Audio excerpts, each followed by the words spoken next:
boa tarde. Sejam muito bem-vindos, bem-vindas e bem-vindes. Essa é a nossa nona e última sessão aqui do segundo encontro de pesquisas das artes medievais, o EPAM. O EPAM ele é um evento organizado pelos participantes do Laboratório de Estudos Medievais, o LEME Unifesp, Núcleo História da Arte, da Unifesp Escola de Filosofia, Letras e Ciências Humanas.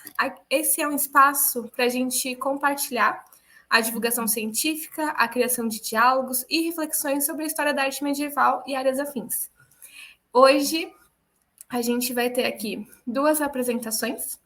Vamos ter a primeira, intitulada de Reacionismo, Catolicismo e Monarquia na Action Française, a defesa da arquitetura clássica e gótica pela extrema-direita francesa do século XX, do Lucas Arantes Lorga, que ele é estudante da Unifesp de mestrado, e O Hobbit de Alan Lee, ou Palavras e Novas Imagens em Relação, do Guilherme Cavalcante Barbosa, da Universidade de São Paulo. Então, sejam todos muito bem-vindos aqui. Espero que gostem dessa nossa última apresentação e espero que tenham gostado e acompanhado todo o evento até aqui. Eu vou passar a palavra, então, para o Lucas. Lucas, seja muito bem-vindo. Aqui está a sua apresentação e o espaço é todo seu. Obrigado, Camila. Bom, eu queria primeiro cumprimentar a organização do congresso, na pessoa da Camila, meu companheiro de apresentação, o Guilherme. Eu estou ansiosíssimo para ouvir a apresentação dele. Já falei que estou com o Hobbit aqui do meu lado, porque o Hobbit é um tema interessantíssimo para pensar a Idade Média e a recepção da Idade Média. E, bom, hoje eu vou falar um pouco sobre o meu trabalho de mestrado, mas não exatamente o meu trabalho de mestrado em si, mas um recorte dele. Então, durante o meu mestrado, eu tentei... antes de mais nada, boa tarde a todos que estão ouvindo também, não só os colegas de congresso, mas aos ouvintes. Bom, o meu projeto de mestrado, eu tento pensar nesse movimento Action Française, que eu já vou explicar um pouco dela daqui a pouquinho, e a cultura histórica desse movimento. Então, como esse movimento se relaciona com o passado, como esse movimento se relacionou com a sua própria temporalidade. E eu acho que pensar na arquitetura gótica, arquitetura clássica, moderna, enfim, é um locus privilegiado muito interessante de pesquisa para a gente pensar essas recepções do passado e essas ressignificações do passado. Então, como eu disse, o meu trabalho se chama Reacionarismo, Catolicismo e Monarquia na Action Française, defesa da arquitetura clássica e gótica pela extrema-direita francesa no século XX. Existem várias temporalidades aí, arquitetura clássica, arquitetura gótica, Action Française, século XX, mas antes, então, acho que eu vou começar pelo começo e explicar um pouco sobre o meu objeto de pesquisa e minhas fontes documentais. Action Française foi um grupo francês, um grupo intelectual francês e, às vezes, político. Eles tentaram disputar algumas eleições, fracassando bastante durante toda essa primeira metade do século XX. Ela foi fundada em 1899 e acabou em 1944, com o final do regime de Vichy, e ali o finalzinho da Segunda Guerra, em 45. Era uma organização composta por intelectuais, professores universitários, médicos, advogados, filósofos, literários. Acho que o grande nome da Action Française, eu tenho certeza que o grande nome da Action Française é o Charles Maurras. Então, o teórico que pensou no nacionalismo integral, que foi depois transposto para o regime salazarista e depois veio aqui para o Brasil no formato de um integralismo. Enfim, é esse o grupo que eu estou pensando. E o meu corpus documental é basicamente o jornal que eles publicaram entre 1908 a 1944, chamado L'Action Française. Esse jornal, eu consegui, analisando ele, lendo ele, o meu foco do meu mestrado é de 40 a 44. Mas eu achei interessante pensar num tema mais amplo, que nem a arquitetura, pegar desde 1908. Então, eu tentei pegar essas mudanças ao longo do século XX, da primeira metade do século XX. E lendo o jornal e pesquisando, eu consegui categorizar esse movimento a partir de 3 grandes categorias. Claro, existem muitas outras, mas essas 3 eu acho que para entender essa recepção da arquitetura são imprescindíveis. Era um movimento reacionário, então você pode ver que nos primeiros números, o Action Française já colocava no cabeçalho do jornal reação de abord, então a reação primeiro. Eles reagiam a essa modernidade, que eles chamavam de uma modernidade caótica, uma modernidade dominada pelos 4 confederados, então os judeus, os maçons, protestantes e republicanos. Eles reagiam a isso tudo. Eles eram monarquistas, então eles reagiam à República, a Terceira República Francesa, falando que a Terceira República Francesa e a democracia eram caóticas, você se escondia atrás de um voto, então não tinha personalidade para quem culpar quando o voto desse errado, enfim. E eles queriam de volta a linha de Orleans ao trono francês. E católicos. E o que é muito curioso, porque o próprio Charles Maurras, ele não era católico, mas ele entendia que a França era católica. E o que juntava a França para impedir esse caos da modernidade era a monarquia e o catolicismo aliados.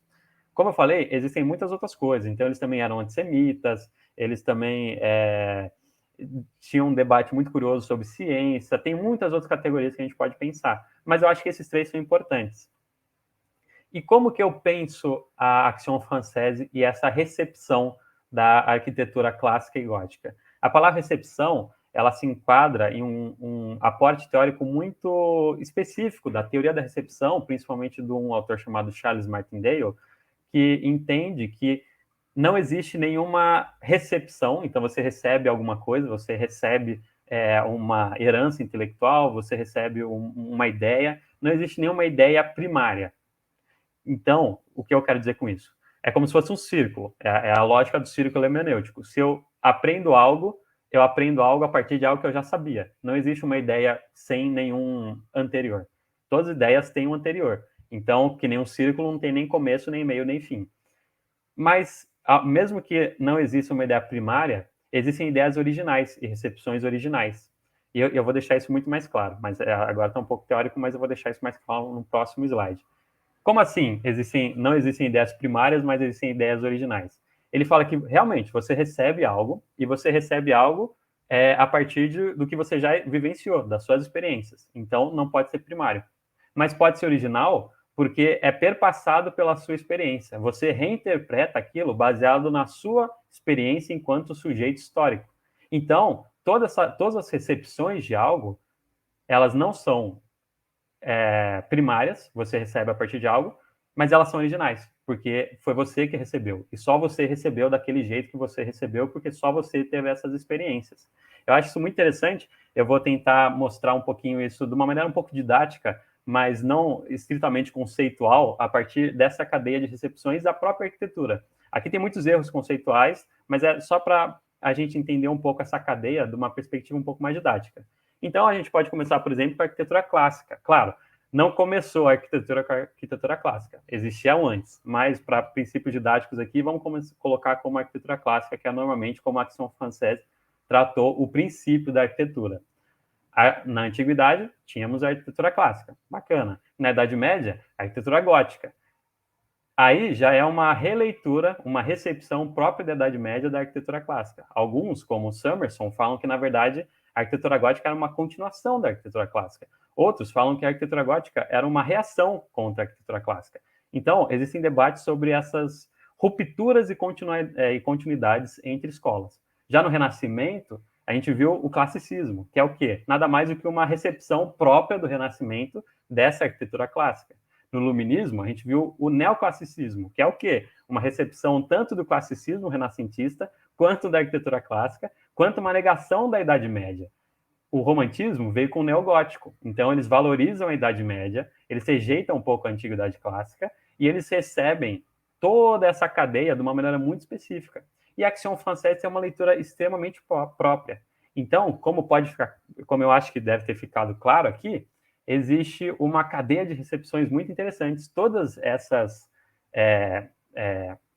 modos de interagir com a arte e com a arquitetura dialogam entre si, concordam aqui e ali, e todas elas criam uma antiguidade e uma Idade Média própria. Então, não existe uma antiguidade e uma Idade Média própria per si, mas uma recepção dessa Idade Média e da antiguidade própria de cada movimento.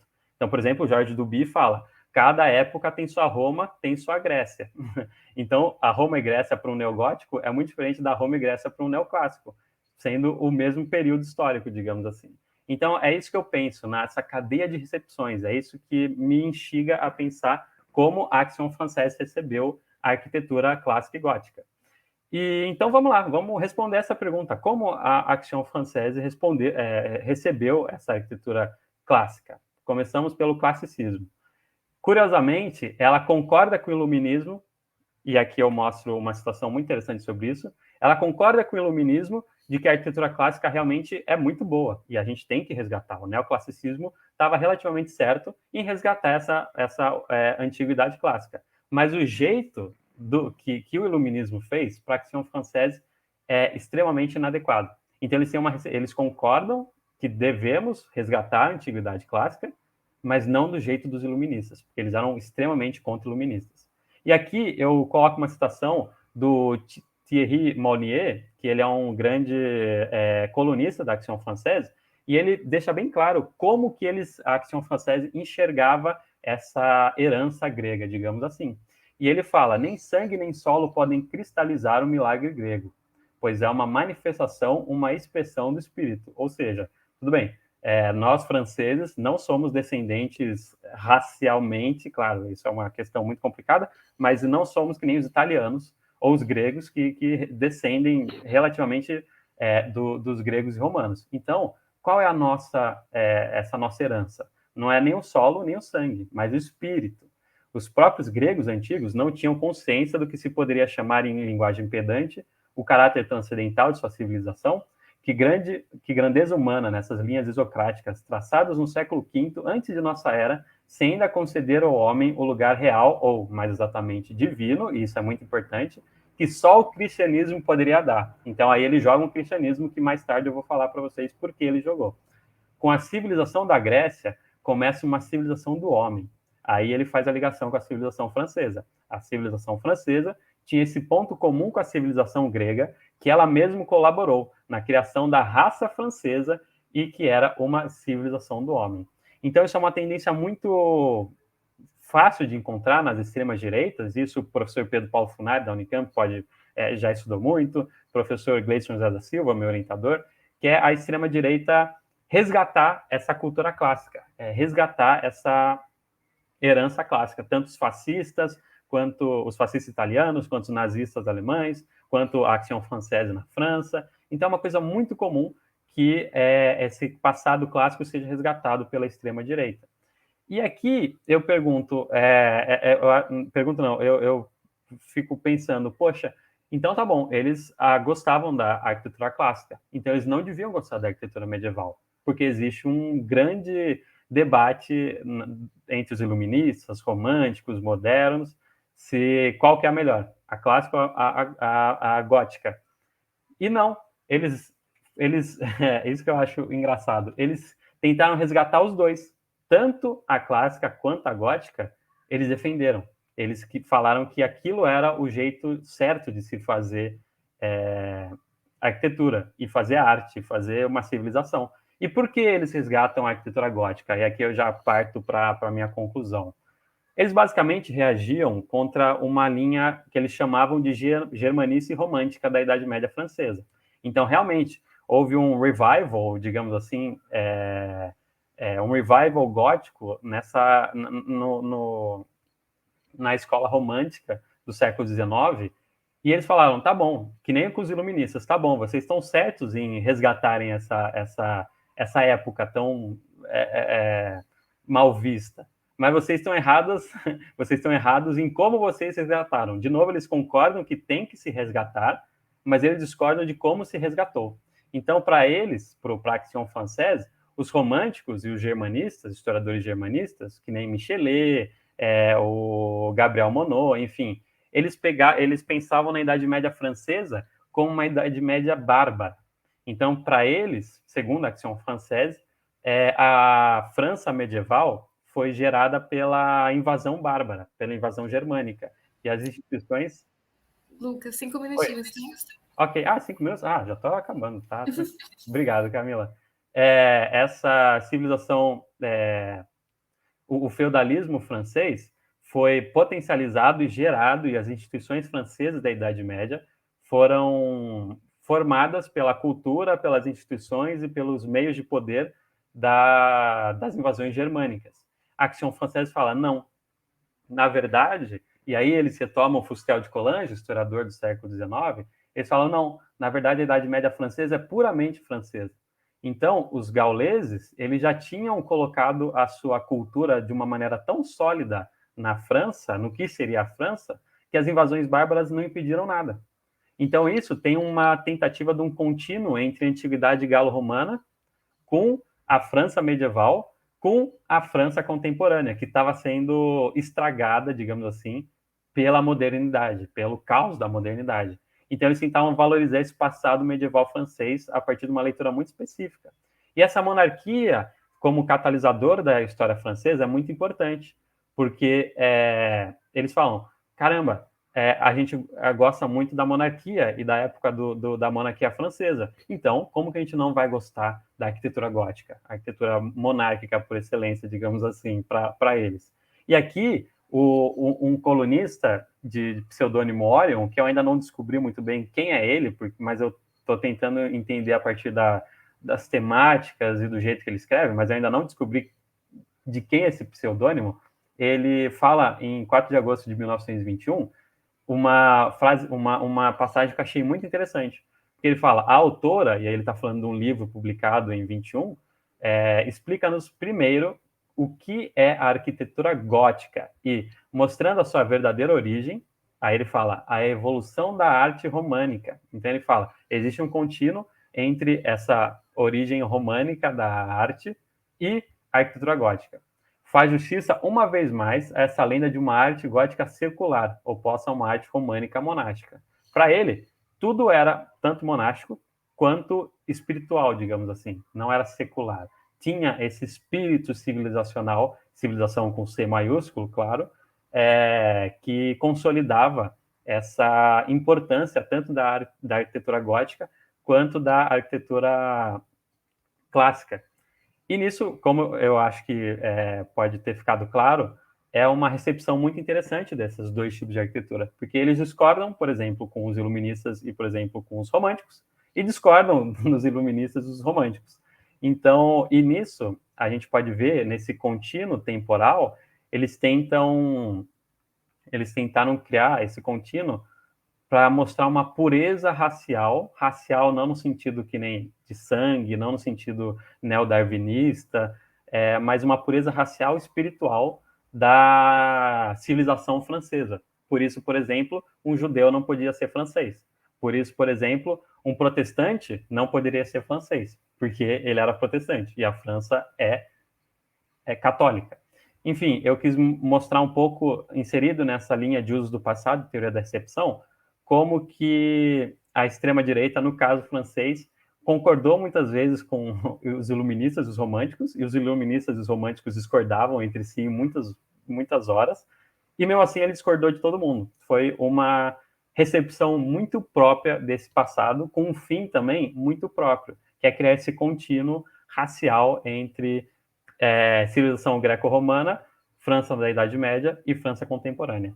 E, bom, é isso que eu tenho para falar hoje. Eu agradeço muito pela paciência de todos e pela atenção de todos, e ansioso pela comunicação do Guilherme. Obrigado. Muito obrigada, Lucas. Agora eu vou passar a palavra aqui para o Guilherme. Guilherme, seja muito bem-vindo. E o palco é todo seu para essa apresentação. Boa tarde.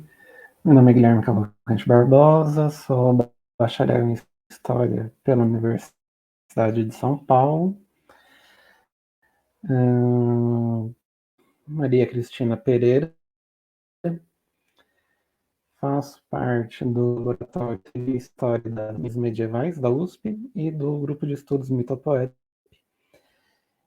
E vou apresentar hoje no evento um recorte da minha pesquisa de iniciação científica, intitulada Imaginária Terra de Imaginária Idade Média, que foi concluída no segundo semestre do ano passado com a bolsa da faculdade.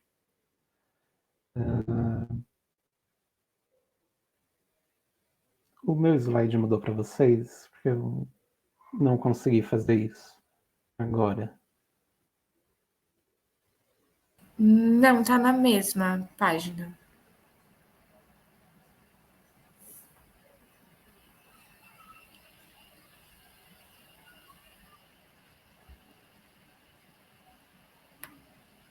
Você tá conseguindo passar? Desculpa pela Agora foi. demora, mas agora está funcionando. Bom, essa pesquisa, ela tinha esses livros como fontes. São 3 edições diferentes do livro O Hobbit, cada uma ilustrada por um desses autores e ilustradores. De 1937 pelo próprio Tolkien, a segunda em 97 pelo Alan Lee e a terceira em 2013 pela Jemima McCaffrey. E o objetivo dessa pesquisa de iniciação científica era entender como o medievalismo ele era nas imagens do livro O Hobbit, que tem uma idade muito presente nos seus conteúdos, nas suas ideias. E a ideia era entender como esse medievalismo aparecia nas imagens. O estudo comparado ele foi usado para sobre as imagens e ter um acesso mais fácil a um campo que não é muito estudado dentro do tolkienismo, que são as suas imagens. Mas com o desenvolver da pesquisa, as relações texto-imagem se tornaram parte muito importante e muito grande da pesquisa. Então, o que eu vou apresentar aqui hoje é um recorte com a edição ilustrada pelo Alan Lee e nessas relações texto-imagem. A edição ilustrada pelo Alan Lee, ela tem 64 ilustrações, capa e contracapa e 2 mapas. Ele mantém os mapas do Tolkien nessa sua edição. E o que ele faz aqui é muito interessante. Os mapas, eles continuam em todas as edições do Hobbit. Então, elas são imagens do projeto gráfico de Tolkien, que é mantido sempre com os seus livros. Mas essas 64 ilustrações, elas são divididas entre 27 imagens coloridas e 37 pequenas.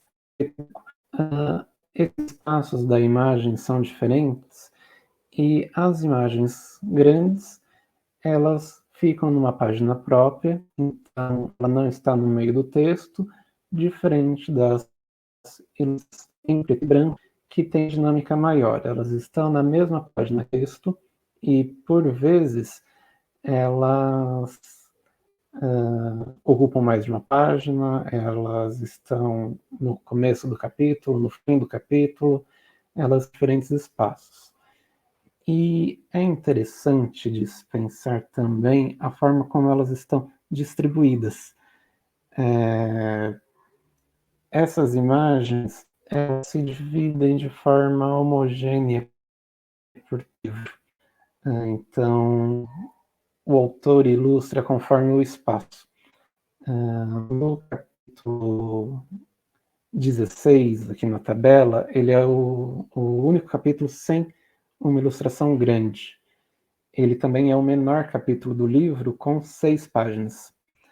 Então, é interessante de pensar que essa forma de distribuição, ela também é importante para pensar a forma como ele vai ilustrar e como elas vão se relacionar com o texto. E diferente das edições do Tolkien e da Catherine, não há nenhuma regularidade nisso. Então é a única edição estudada em que as imagens se distribuem de forma homogênea. E, por exemplo, da edição, eu queria falar um pouco sobre essas relações texto-imagem, sobre o ponto de vista dessas duas autoras. a Nilce Pereira ela vai pensar nas múltiplas relações em que texto e imagem podem estabelecer entre si. Então, essas relações podem ser diversas e elas podem ter diferentes níveis. E isso só pode ser visto numa análise caso a caso. Ela não coloca nenhuma forma de como pensar a imagem antes de ter contato com a imagem e o livro dela. Então, é uma análise caso a caso, porque como essas relações são múltiplas e podem ter graus, elas podem ser pré-determinadas. E, especificamente no estudo dela, ela pensa numa forma de tradução da narrativa verbal para uma narrativa imagética, como as ilustrações traduzindo o texto. Consigo identificar parcialmente na edição do Li. E uma leitura que foi importante e complementar a essa leitura da Nilce Pereira foi a da Correia, que está nos diferentes momentos que essas relações entre texto e imagem acontecem dentro do livro. Então, não é uniforme. Um livro não tem uma única forma de colocar as ações entre texto e imagem. A análise caso a caso também reflete no pensamento dessa autora, em que, ora, a imagem é predominante, ora o texto é predominante. Ela trabalha, a Correia, infantis, onde as imagens são predominantes nas composições de texto. E ela usa uma categoria, né, duas categorias, na verdade, ela especifica o que seria com ilustração. O livro ilustrado seria um livro em que imagens são fundamentais para a compreensão da narrativa. O livro com ilustração, a narrativa verbal acompanhada de ilustração.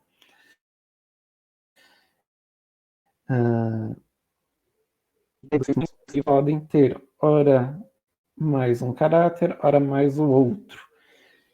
E isso leva ao grau de narrativa verbal que o livro tem. Então, as duas autoras, com esses dois trabalhos, foram importantes para traçar o que são essas relações texto-imagem, que na edição do Li, eu vou entender da seguinte forma, né? Não só na edição do Li, esse primeiro tópico, né? É o espaço da imagem, não como uma relação que é estabelecida com o texto.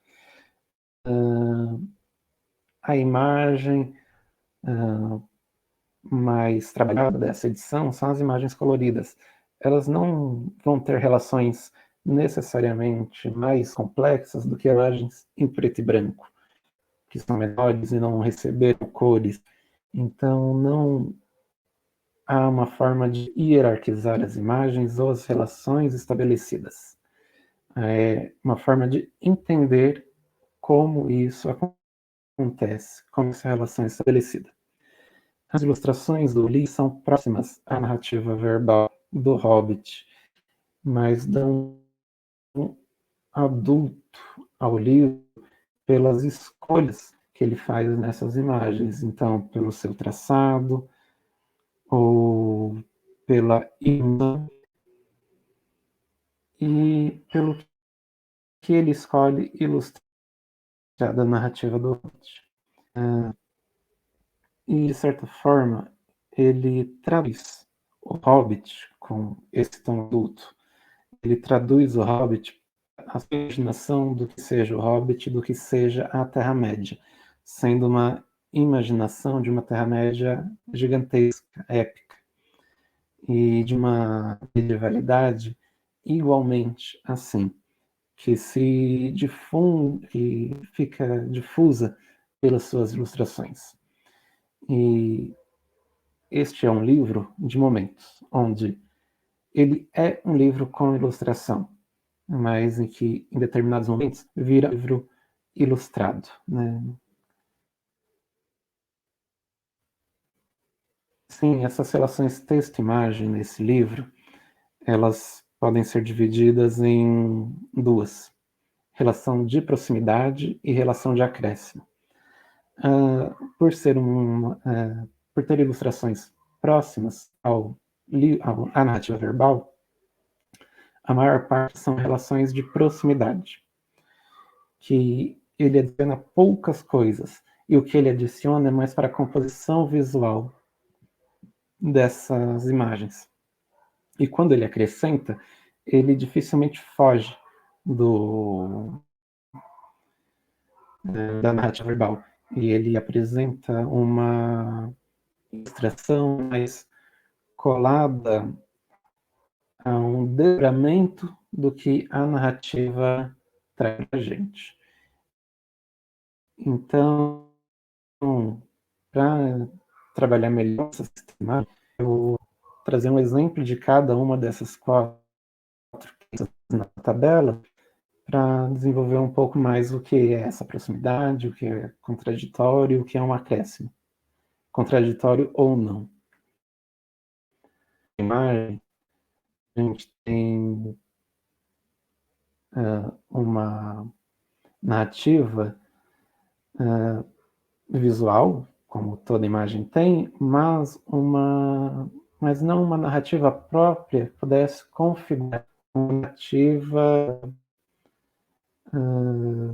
adicionada ao livro por esta imagem. Aqui é colocada a chegada do anão Thorin na casa do Bilbo. Acontece essa cena, essa confusão na cena, e ela é toda muito próxima. O Hobbit na porta, os anãos caídos, o mago atrás deles, e o que cada um traz e a cor de cada um de seus gorros. Então, ela segue muito próxima e não acrescenta elementos narrativos na visualidade. O que ele é composição visual. Guilherme, Quadrilho, tudo bom? Só pra te avisar com que o faltam fundo 5 atrás minutinhos. Ok? 5 minutinhos. Tudo bem. Então, e aqui, né, a gente também vê nesse tom adulto uma forma de buscar no livro infantil, o realismo, né, a verossimilhança que o Tolkien preza no texto nas suas imagens.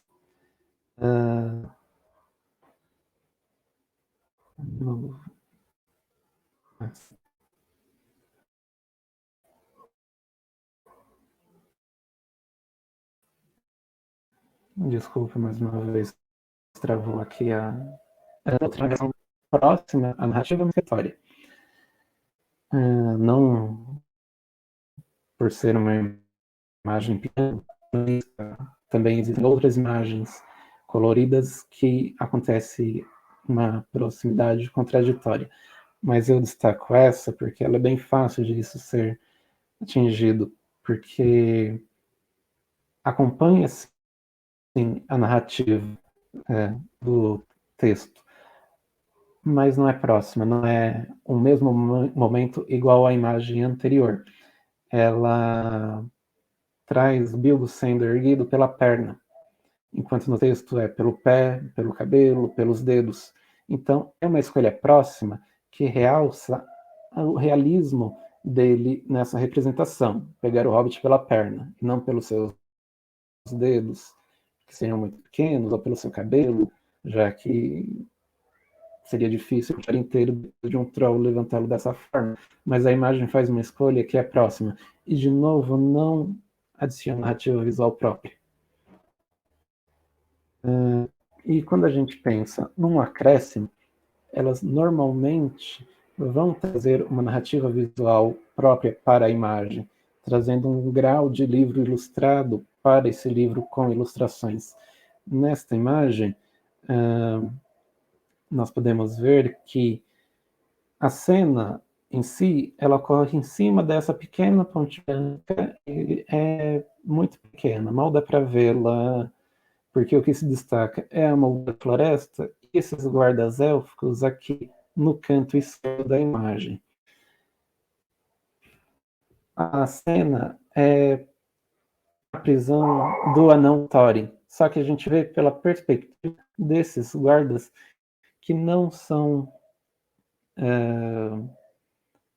colocados pelo texto verbal, só pelo texto visual do livro do Hobbit. Então ele dá um outro ponto dessa mesma cena e cria com isso uma narrativa própria. Mas não é porque se acrescenta alguma coisa ao livro que se está acrescentando uma narrativa, como nesse caso, que é o único de um acréscimo contraditório, em que todos os elementos visuais discordam dos elementos textuais. O Hobbit, ele acorda nesse lugar numa plataforma de pedra, não num ninho, sozinho, sem um anão e sem uma águia.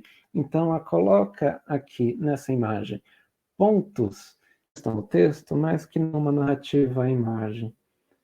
Contradizer não é criar um espaço só.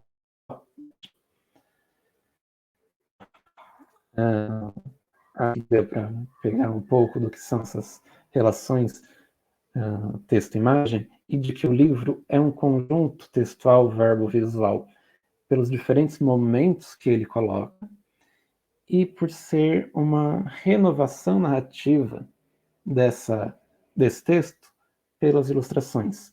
Essas novas imagens, elas dão um novo acesso para o leitor, porque o Lucas provavelmente já viu, né, as ilustrações do Tolkien são diferentes, e elas permitem uma outra imaginação ter acesso a essa narrativa. Então, essa nova imaginação, esse novo tom, permitem um novo acesso para o leitor. E isso configura um novo livro. É o Hobbit, mas é uma nova forma de se ter Hobbit. E esse Hobbit, Alan Lee, ele vai trazer para o leitor uma imaginação próxima das personagens e da narrativa, a maior parte das imagens trata as cenas como colocadas nos exemplos, mas de uma outra forma, uma questão sombria, mais adulta, realista, que é bastante do livro infanto-juvenil. Mas é o Hobbit dele, e é um Hobbit que visualmente é muito parecido com os filmes, que ele também participou. Então, gostaria de agradecer a evento, a organização e a atenção da minha apresentação. Muito obrigado. Obrigada, Guilherme. Eu convido os comunicadores a voltar aqui com a gente para a gente fazer uns minutinhos de debate. Não sei se temos algumas questões no chat. Gostaria de perguntar se vocês têm alguma pergunta um para o outro. Bom, eu tenho. Pode falar. Guilherme, parabéns pela apresentação, eu achei muito interessante. Eu não tinha conhecimento de tantas ilustrações assim, achei muito legal. Eu tenho essa versão aqui do Hobbit, que, se eu não me engano, são as originais do Tolkien, né? Então é só isso que eu conheço, eu não conheço mais nenhuma. E eu fiquei me perguntando, achei muito interessante, principalmente a sua conclusão final, sua consideração final, mas eu queria pensar também em elementos fora do texto. Então, elementos, por exemplo, de contexto editorial, de preço do livro, como o livro foi feito, a materialidade, aspectos da história do livro enquanto um produto em si, não só enquanto uma narrativa. Ou talvez até a época histórica em que o livro foi feito, onde ele foi feito, a fábrica que ele foi feito. Você tem essas informações que eu acho elas também muito interessantes para expandir além da relação texto-imagem, mas a relação texto-imagem, livro físico, contexto editorial, contexto econômico, contexto político, social, enfim. Você pensa alguma coisa assim nesse sentido durante o seu trabalho? Você chegou a tocar nisso? Porque eu achei muito curioso. E, de novo, parabéns pelo eu achei muito interessante o método que você usou também. Eu nunca tinha visto isso dessa maneira. Achei muito, muito, muito legal. Parabéns.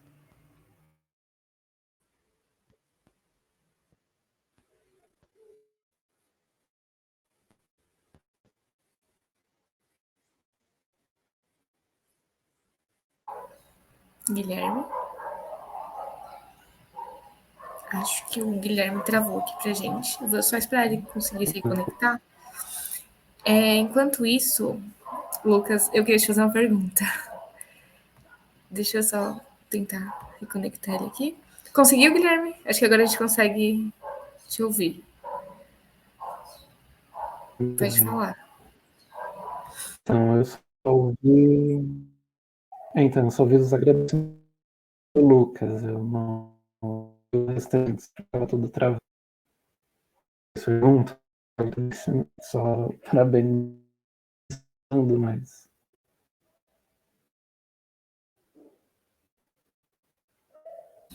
Desculpa, a gente não conseguiu te entender. O Lucas tinha perguntado se você teve contato com algo para além da relação texto e imagem, se você teve algum contato com a forma que o livro foi realizado, a relação comercial desse livro. Acho que a gente não conseguiu te ouvir direito.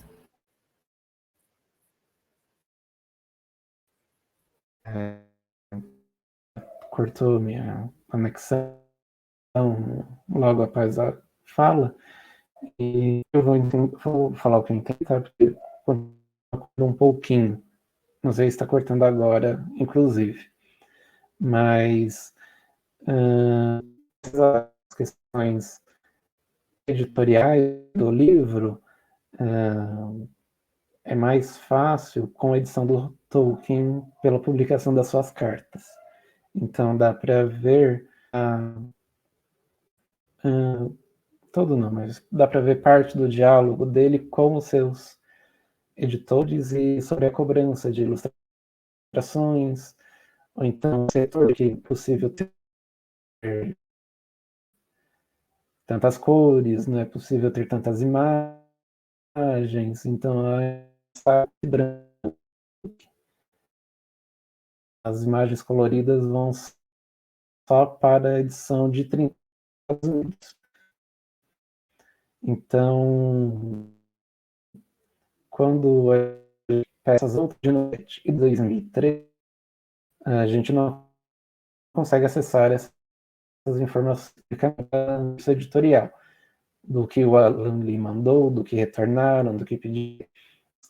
É visível que o investimento visual homem, então, ele com 64 ilustrações. O livro do Tolkien tinha 14 ilustrações. Você tem 60 anos em que o interesse em câmera ilustrada é maior que se tinha em 37 do que se podia. E quando você pega a edição de 180 ilustrações, com características editoriais assim, dá se aumentar as imagens, se aumentar o investimento de tinta e mudar essa forma como a gente, né? Porque uma coisa é a gente imaginar a narrativa sem imagem, a gente imaginar a narrativa com essas diferentes formas de acessar. Perfeito, Guilherme, muito obrigada. Muito obrigado. Lucas, o que eu queria te perguntar é que eu queria saber um pouco mais como você está trabalhando a sua pesquisa, no sentido de eu não sei se você está trabalhando com imagens ou se você tem alguma pesquisa sobre, por exemplo, existia por parte da Action francês pegar aspectos passados para talvez uma construção identitária, que eles concordem. E aí eu queria saber se existia a produção, por exemplo, de novos edifícios arquitetônicos com esses elementos que eles escolhiam e queriam que estivesse lá, ou se é uma análise dos elementos passados que, de alguma forma, eles traziam à tona. Eu queria entender um pouco mais essa relação. Posso responder? Ok. Não, obrigado pela pergunta, obrigado também pela resposta, Guilherme, mas é uma ótima pergunta, porque isso é realmente muito curioso. Eu escrevi um artigo sobre isso e eu abro o meu texto falando que é uma metodologia um pouco diferente da história da arquitetura, porque eu não analiso nenhuma imagem, não analiso nenhuma planta, eu já tenho outro artigo sobre história da arquitetura que eu analisei plantas, não sei o quê, e coloquei mais, e distribuição dos cômodos. A Action Française, elas não tinham nenhum arquiteto, mas eles tinham, como foram 4 décadas de jornal, eles opinavam sobre tudo.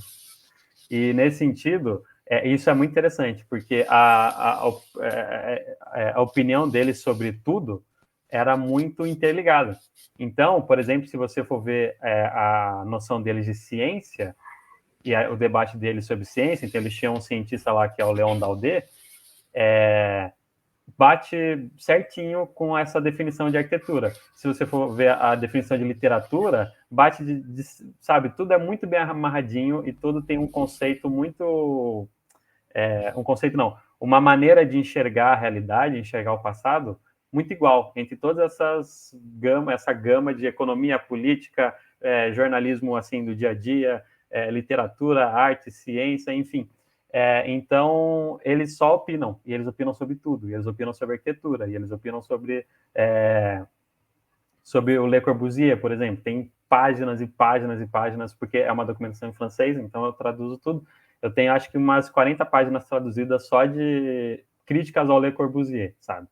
Então, tipo, isso eu não falei tanto, que essa reação contra a arquitetura moderna e tal, eu não falei tanto na minha apresentação, mas é nesse sentido. Então, eu pego os elementos textuais, eu não tenho nenhum elemento visual, eles não desenhavam, o máximo que tinha era uma charge no final, mas não tinha nada a ver com a arquitetura, e eu só tento entender essa lógica argumentativa deles, essa lógica para criar, que nem você falou, uma lógica de identidade, uma lógica de identidade exclusória, inclusive, que nem eu falei, eles excluíam judeus e foram a favor das políticas antijudaicas do regime de Vichy e do regime nazista. Mas eu não trabalho com imagens, infelizmente, porque se eu trabalhasse também eu ficaria muito maluco nesse mestrado, porque isso não vai... eu tento estudar a cultura histórica e eu penso em outras coisas, eu não penso exatamente sobre... Eu penso mais no conceito de raça, penso mais no conceito de uso do passado, eu não penso tanto no conceito de análise de imagem. Então não é algo que eu me sinto confortável metodologicamente fazendo, porque eu não me sinto preparado.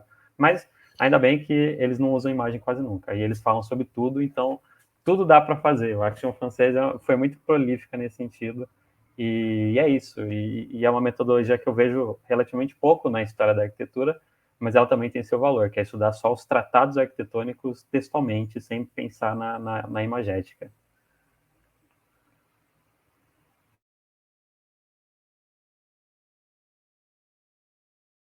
Muito obrigada, Lucas. Acho que aqui nos comentários a gente tem mais uma pergunta para você, Lucas. É do Augusto Assis. O comentário dele é: parabéns aos colegas, excelentes trabalhos. Uma questão para o Lucas. Há tensões internas na Action Française no tocante à problemática analisada na sua comunicação? Caso sim, quais e de como... Desculpa. Caso sim, quais e de como se articulam? Caso não, você teria alguma proposta para tanto? Então, se há alguma problemática analisada na sua comunicação quanto às tensões internas nesse grupo. Bom, obrigado, Augusto. Augusto é um amigão meu. Obrigado pela pergunta. Ele sempre faz perguntas e as perguntas dele sempre são muito difíceis de responder, mas essa é interessante demais. Mas a Action Française é muito interessante. Eles não tinham, a partir de 1910, ali, 1910, década de 15... Não, só a década de 1910 foi quando o Charles Maurras ele entrou. E o Charles Maurras, ele tinha uma percepção muito grande sobre o que ele queria. Então, por exemplo, o começo da Action Française, eles eram republicanos. E no final eles eram monarquistas. Eles eram democratas. Eles apoiavam a Revolução Francesa, lá em 1899. O começo da Action Française foi totalmente diferente. Totalmente. Eles eram democratas, eles não eram reacionários, então eles, muito pelo contrário, eles repudiavam quem ficava só no passado. Então, só que a partir do momento que o Charles Maurras ele entrou, essa galera foi saindo. Então, o Charles Maurras ele pegou ele e o Leon Daudet, que eram muito amigos, e os dois eram diretores editoriais da revista. A partir da década de 10, a gente não consegue ver tanta disputa entre as pessoas que compunham a Action Française. Mas isso é uma coisa muito curiosa. Agora, eu não sei se tem tanto interno nesse sentido com a Action Française depois da década de 10, mas existe muito conflito externo entre defensores da mesma linha. Então, por exemplo, a Action Française super católica, a católica tradicional, o catolicismo é a coisa, vão defender tudo do catolicismo tradicional. Os membros da Action Française foram excomungados na década de 30. Então, assim, na década de 20, desculpa. Então, assim, e eles só foram deixar de ser excomungados, se eu não me engano, lá em 1900, lá na década de 30, 40. Então, existiam ruídos externos, até com o sucessor da linha de Orleans na França, eles tinham muitos ruídos. Com antissemitas, por exemplo, com os nazistas, eles discordavam de gênero e grau dos nazistas no antissemitismo científico deles. Agora, depois do Maurras, não se tem muita discordância. Normalmente, até agora, eu não vi ninguém discordando de uma opinião de outra. Todo mundo é muito bem alinhado no que eles estão falando. Inclusive, quando levam pedra de outras pessoas, eles continuam, sabe? Então, eles foram excomungados e falaram, tá bom, fomos excomungados, mas vamos continuar defendendo a Igreja Católica, mesmo sendo excomungados. Então, é um grupo muito cabeça dura nesse sentido. Perfeito, muito obrigada, Lucas.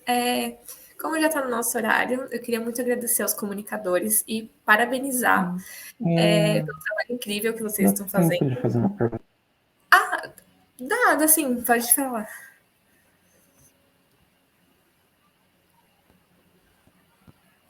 Guilherme?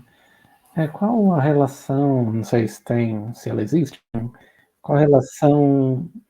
Oi, tá travando tudo de novo, né?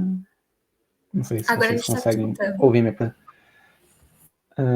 Mas se ela existe, qual a relação... Tudo bem.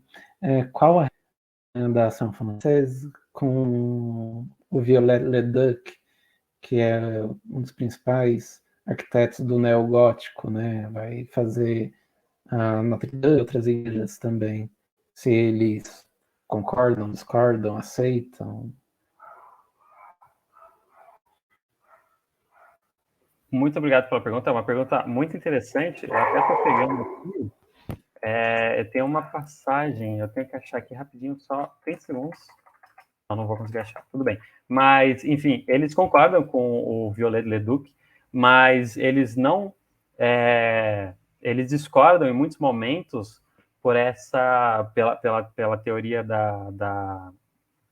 como que é o nome? Da restauração do Viollet-le-Duc, eles discordam. Então, eles não acham que tem que ser uma retomada idílica do passado, no sentido de refazer do jeito que nós achamos que era. Eles não gostam dessa perspectiva, mas eles gostam da perspectiva de valorizar a arte neogótica. Então, é mais uma perspectiva, uma discordância na teoria nas teorias e nos métodos de restauro, mas não é tanto uma discordância no ponto de vista ideológico, político e sobre os usos do passado. Mas eles citam um pouco o Leduc. Quando eles vão citar alguém, eles citam o Corbusier, e o Corbusier é, assim, o arquiteto favorito deles para meter pau. Mas o Leduc aparece aqui e ali de vez em quando. Mas é uma boa pergunta, e eu acho que eu tenho que entrar mais e estudar mais sobre como eles veem o Leduc, porque pode ser uma relação muito ambígua, interessantíssima da gente pensar. Então, muito obrigado pela reflexão, e eu vou atrás, porque tem muita coisa aí. Como eu falei, eles falam muito, eles escrevem muito, eles falam de tudo. Então, sempre tem uma coisa nova para se estudar com eles. Obrigada, Lucas. E muito obrigada pela pergunta, Guilherme. Eu acho maravilhoso como a gente consegue se dividir as nossas pesquisas, né, com os congressos. Eles são esse momento que a gente compartilha os nossos conhecimentos e adquire conhecimentos novos e adquire ganchos novos para a gente pesquisar e ir atrás. Então, eu queria agradecer imensamente vocês por terem se inscrito, por estarem aqui com a gente, compartilhando a pesquisa de vocês. Queria agradecer também imensamente ao pessoal que está acompanhando o evento. que manda as perguntas e que acompanha a gente pelo chat e pelos vídeos, e convidar todos, todas e todes para a nossa palestra de encerramento, que vai acontecer logo mais às 5 horas. Então, por hoje é isso. Muito obrigada a todos por esse evento, que foi incrível, sinceramente, eu acho. E é isso, gente. Uma boa tarde, um bom fim de tarde, um bom fim de semana a todos. Boa tarde, gente. Boa tarde, Guilherme. Boa tarde,